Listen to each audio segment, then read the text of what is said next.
مسیح میں یہ علاقہ سلطنت باختر کا حصہ رہا ہے۔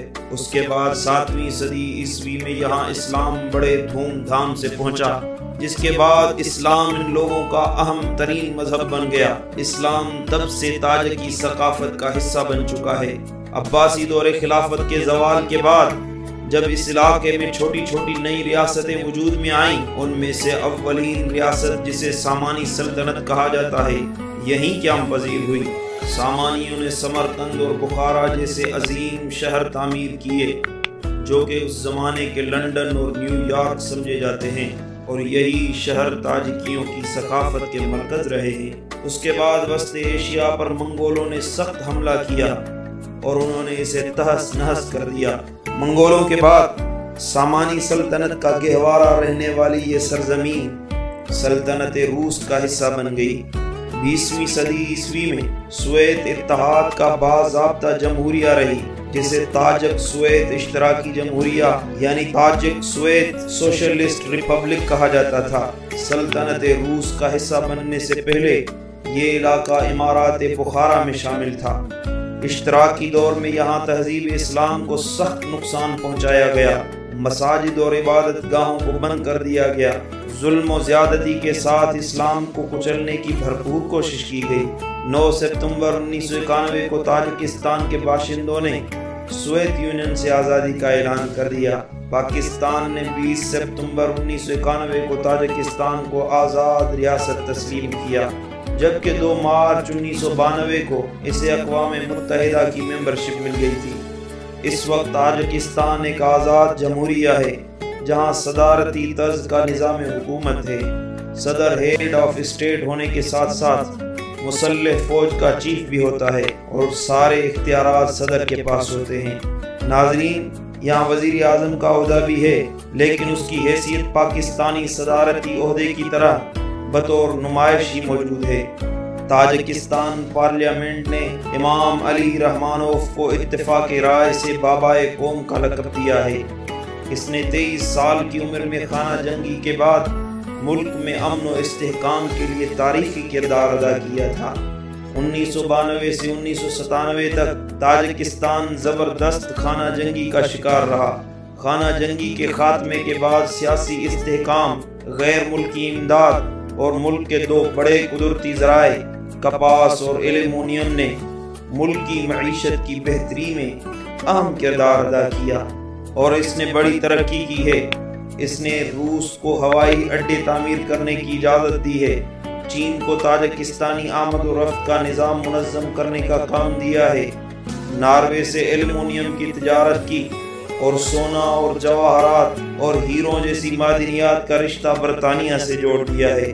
روس نے جس طرح کرغزستان کو قیمتی ترین ہیلی کاپٹر دیے تھے، اس طرح تاجکستان کو بھی بالکل مفت بے شمار ہتھیار اور فوجی اسلحہ دیا تھا۔ ناظرین، تاجکستان کے دلچسپ حقائق کی طرف جانے سے پہلے آپ جیسے مہربان دوستوں سے گزارش ہے کہ ہمارے چینل کو ضرور سبسکرائب کریں اور ساتھ میں گھنٹی کے بٹن کو ضرور دبائیں تاکہ ہماری ہر آنے والی دلچسپ تاریخی ویڈیو کا نوٹیفیکیشن بر وقت آپ کو ملتا رہے۔ اس وقت تاجکستان ایک سیکولر ملک بن گیا ہے، لیکن سوویت دور کے بعد مذہبی رجحان میں نمایاں اضافہ ہوا ہے۔ تاجکستان میں 96% مسلمان آبادی ہے۔ یہ مذہباً سنی حنفی ہیں اور اپنے اولاد کی تربیت بھی مذہبی انداز میں کرتے ہیں۔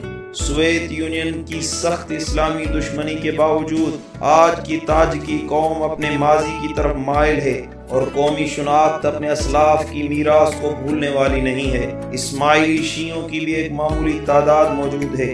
تاجکستان میں دوسرا بڑا مذہب روسی راسخ الاعتقاد کلیسا ہے، اگرچہ 1990 کی دہائی کے ابتدا میں ان کی تعداد کم ہوئی ہے۔ تاجکی حکومت نے اسلامی ثقافت کی حوصلہ شکنی کے لیے سخت کوششیں کی ہیں، جس کا اس بات سے اندازہ لگایا جا سکتا ہے کہ 2018 میں لوکل پولیس نے 12,000 تاجکی لوگوں کو پکڑ کر زبردستی ان کی داڑیاں مونڈ دی تھی اور ہزاروں باپردہ خواتین کے حجاب اتروا دیے گئے تھے، لیکن تاجکی پھر بھی اسلامی ثقافت کو اجاگر کرنے پر بضد ہیں۔ تاجکستان کا موسم سردیوں میں سخت سرد ہوتا ہے اور یہاں کے پہاڑ برف کی چادر اوڑھ لیتے ہیں، لیکن گرمیوں میں یہاں سخت گرمیاں پڑتی ہیں، اور گرمی کی وجہ سے جب برف پگھلنا شروع ہوتی ہے تو ہر طرف ہریالی اور سبزہ نظر آتا ہے۔ یہاں بارشیں کم ہوتی ہیں۔ کپاس اور گندم تاجکستان کی اہم زرعی پیداوار ہے۔ اس کے علاوہ سبزیاں، آلو، جو، تربوز، خربوز، خشک میوہ جات بھی یہاں ہوتے ہیں۔ یہاں کے اکثر لوگ بھیڑ اور بکریاں، گدھے اور گھوڑے شوق سے پالتے ہیں۔ ریشم، سوتی کپڑا، کھاد، وائن، قالین یہاں کی اہم مصنوعات میں سے ہیں۔ تاجکستان کا دارالحکومت اور اہم ترین شہر دوشنبہ ہے، جس کا معنی ہے پیر کا دن یعنی منڈے۔ اسے دوشنبے اس لیے کہتے ہیں کہ کسی زمانے میں یہاں ہر ہفتے پیر کے دن ایک بازار یعنی منڈی لگا کرتی تھی، جس وجہ سے اس شہر کا نام دوشنبے پڑ گیا، جس کی موجودہ آبادی 8 لاکھ نفوس پر مشتمل ہے۔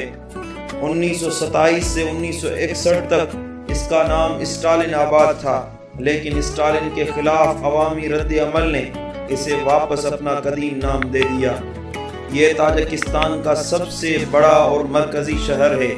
اس کا وسطی علاقہ کچھ اچھا بنا ہوا ہے، لیکن جب شہر سے باہر نکلیں تو اس کے بے ترتیب راستے، پرانا طرز کی عمارتیں، سڑکوں کے اوپر بجلی کے پول اور کھلی ہوئی تاریں نظر آئیں گی۔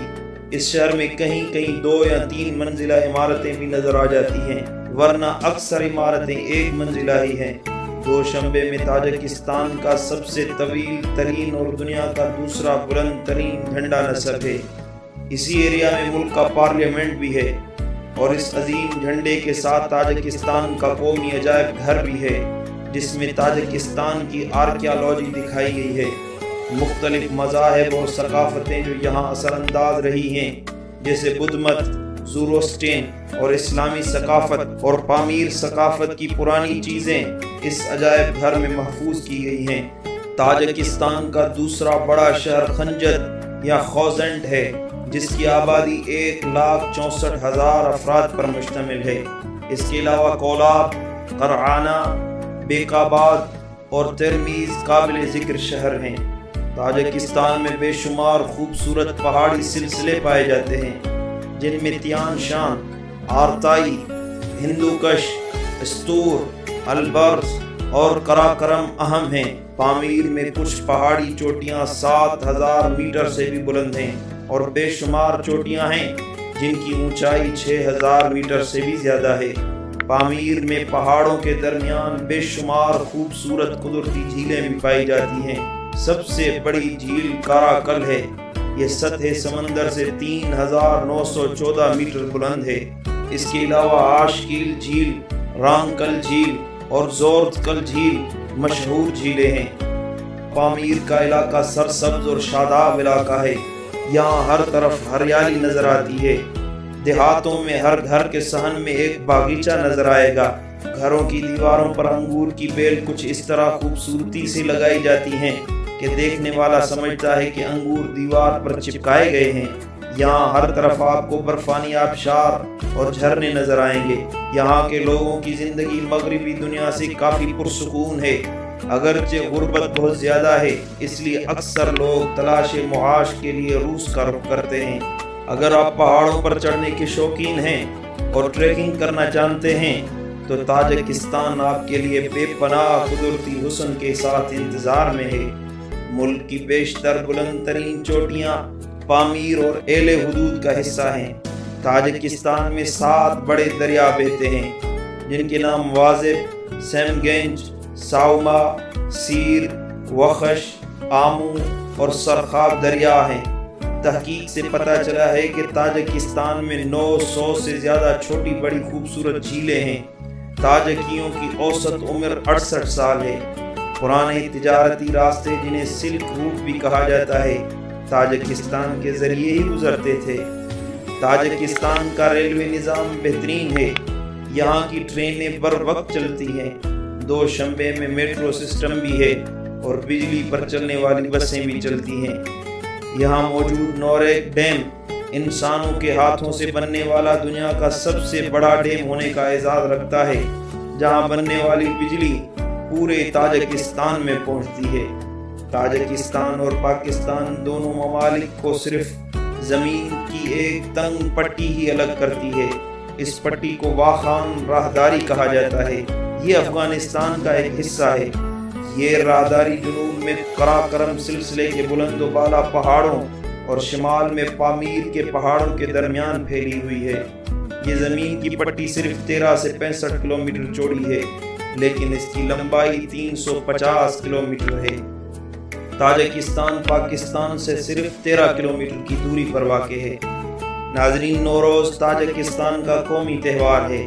یہاں صدر سے لے کر ایک عام غریب آدمی تک یہ تہوار بڑے شوق و ذوق سے مناتے ہیں۔ تاجکستانی کرنسی کو سومانی کہتے ہیں۔ ایک سومانی 2020 میں پاکستانی 15.5 روپے کے برابر ہے۔ تاجکستان میں ایک اسکول ٹیچر کی ماہوار تنخواہ 1500 سومانی ہے۔ پولیس کے سپاہی کی تنخواہ بھی ایک استاد کے برابر ہے۔ 1 لیٹر پیٹرول 7.5 سومانی میں ملتا ہے، جبکہ 1 کلو چینی 5 سومانی میں ملتی ہے۔ ایک درمیانہ ریسٹورنٹ میں ایک فرد کے کھانے کا بل عمومی طور پر 20 سے 60 سومانی آتا ہے۔ ایک عام شہری کی بجلی کا بل سردی کے موسم میں 200 سومانی اور گرمی میں 50 سے 70 سومانی آتا ہے۔